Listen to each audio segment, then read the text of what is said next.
Ayo Bu.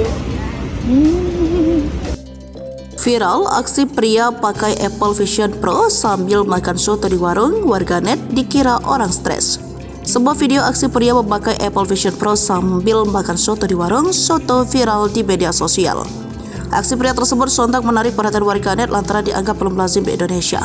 Sebagai informasi, Apple baru saja meluncurkan Apple Vision Pro pada Januari 2024 lalu.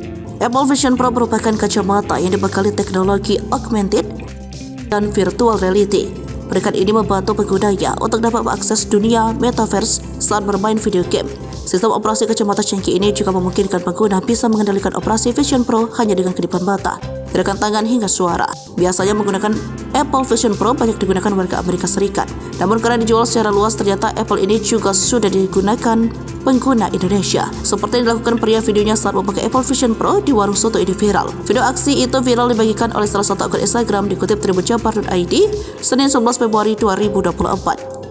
Dalam video tersebut, pria tersebut terlihat memakai Apple Vision Pro. Ayo Bu.